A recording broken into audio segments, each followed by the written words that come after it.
Hi, my name's Ilma and welcome to my channel. I have been posting Christian blogs 14 straight years every day. Today I'd like to share 2 Corinthians 10 verses 1 to 6. Here's the word of God. I, Paul, myself entreat you by the meekness and gentleness of Christ, I who am humble when face to face with you, but bold toward you when I am away. I beg of you that when I am present, I may not have to show boldness with such confidence as I count on showing against some who suspect us of walking according to the flesh. For though we walk in the flesh, we are not waging war according to the flesh. For the weapons of our warfare are not of the flesh, but have divine power to destroy strongholds. We destroy arguments and every lofty opinion raised against the knowledge of God, and take every thought captive to obey Christ, being ready to punish every disobedience when your obedience is complete. 2 Corinthians 10, 1 to 6. Here's my poem. Submit your thoughts to obey Christ.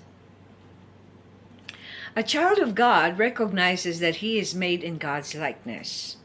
God gave us a mind that is not fearful, uncontrolled, or anxious. Instead, we are given a sound mind that has power and is regulated.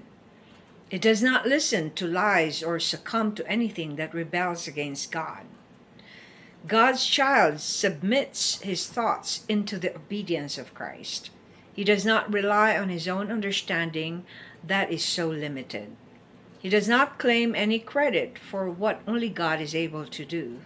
He obeys the word that comes only from the mouth of God. Here's my commentary. In this account, Paul explains spiritual warfare that happens almost regularly, if not moment by moment, in our lives. Few Christians probably have a soldier mindset because they haven't approached life as a battlefield. It is easy to fight someone you see, but Paul explains in verse 4 that we are not dealing with enemies that we see, but they are unseen and they exist in the spiritual realm. So if we are not aware of this battle that is waged against us on a daily basis, how can we win the war? Paul gives us a weapon to wage war in Ephesians 6 verses 10 to 18 by spelling out the armor that we need to wear if we are soldiers for Christ, which includes the belt of truth, the breastplate of righteousness, the shoes of peace coming from the gospel, the shield of faith, the helmet of salvation, which is the word of God, and to pray at all times on every occasion. So these are all the things that we need to constantly be aware of wearing or using. There is another very important weapon that we can also constantly use against the enemy. Paul explains it in verse 5 in this account. It has something to do with our mind. The battlefield actually starts in the mind. That is how Satan attacks us. Remember how the first sin of Adam and Eve happened? It was the seed of doubt that was sown in their minds that made them question the provision and the promises of God. The devil twists God's words and makes it appear like it is true when it is half truth. They are still lies because some parts of the word are twisted. Paul wants us to hold our thoughts captive into the obedience of Christ. Reflection. What does verse 5 mean when it says to destroy arguments against the knowledge of God? All right, so what are arguments against the knowledge of God? They can come in doubt. So when we start doubting, so if let's say we think we know God, and then we start questioning if he can provide for what we actually need. So there is the question the lie that is being sown in your mind is that God cannot give you all of that. He's not able to keep his promise. So there are many lies that are underlying doubts.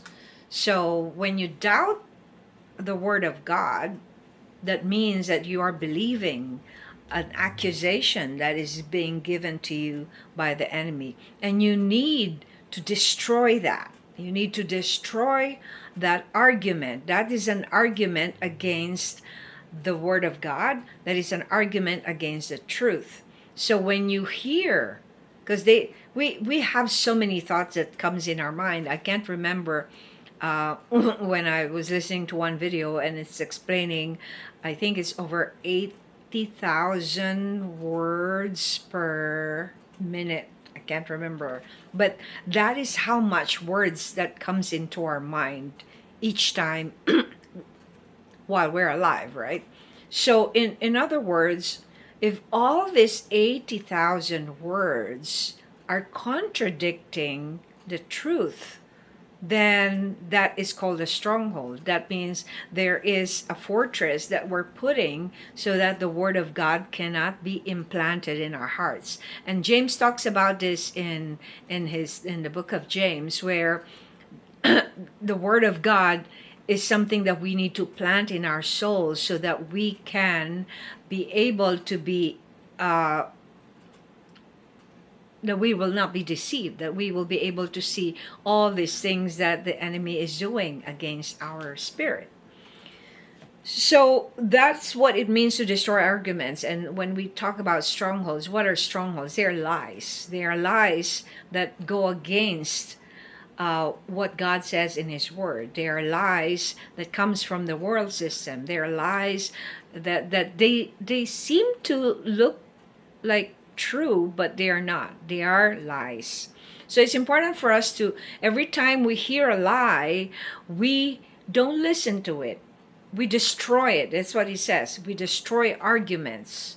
So when there is an argument that is going against the goodness of God, against the character of God, against what God's promise is, then we have to put that into the obedience of God. In other words, we are going to not listen to it.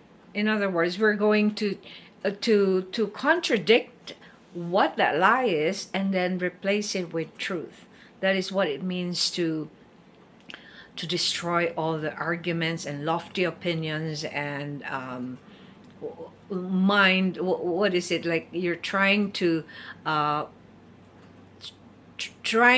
make sense of something when you really don't know what it is. So it's important for us to recognize what comes in our mind, because that is the beginning of sin.